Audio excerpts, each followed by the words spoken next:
After 7.5 weeks of this, the pair are old hands. Port Augusta's now only a couple of days away. Profit-wise, they're approaching the $1,000 mark.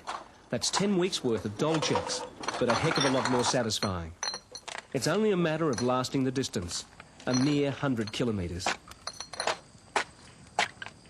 They've got the can crushing and bottle sorting routine down to a fine art. Thoughts are turning to hamburgers, clean beds, showers and girlfriends.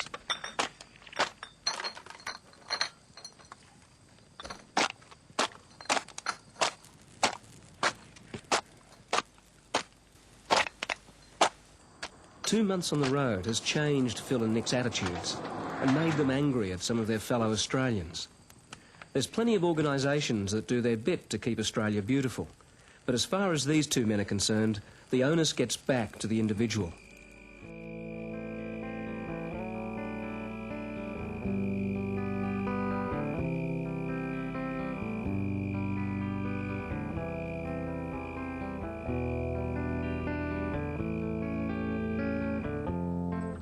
Not just another day, but their last on the road.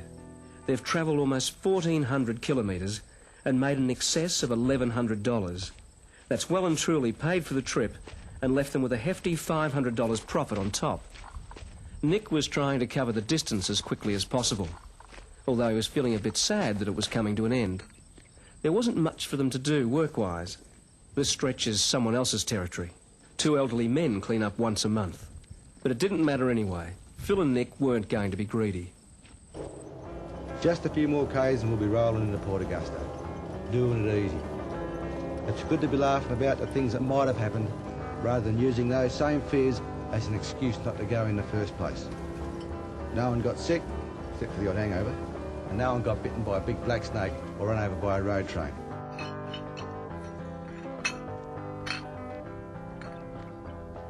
Just as my boots were reaching a comfortable worn-in stage, the journey was reaching an end.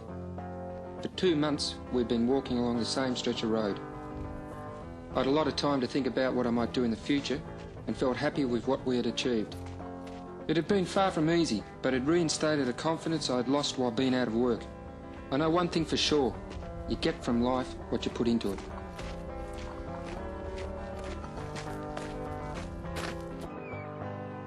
It was a great sight for our two weary travellers. Port Augusta, or just the port to the locals, was like all their Christmases had come at once. When Fabulago was driven across the bridge, she was crammed full of rubbish, everything they'd collected for the past 220 kilometres. Phil and Nick had had their doubts about the old Dodge, but she made it and got them home another 1,500 kilometres to Victoria. Nick wanted to walk the last few hundred metres to the municipal offices. He'd come this far, much of it on foot, so why not finish that way? There was no brass band or big crowd, just a quiet welcome from Mayor Belush. But it was pretty satisfying to have someone there all the same. Word travels pretty fast in the port. Her worship had gone to the trouble of getting coasters as a memento of the trip. Nick and Phil were looking pretty weather-beaten by now. They'd been drenched by rain the past 4 nights, were footsore and just a touch strong on the nose. But she didn't seem to mind. Oh, the last few days it got really cold. Down here, The incredible thing is, between Alice Springs and here, we picked up, what, $1,100? 1,100, made 11 altogether. And what are you going to do with this money?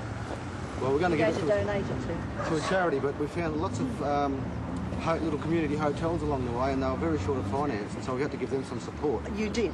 Yes, very necessary. They'd done it, actually made it. So why not give each other a pat on the back?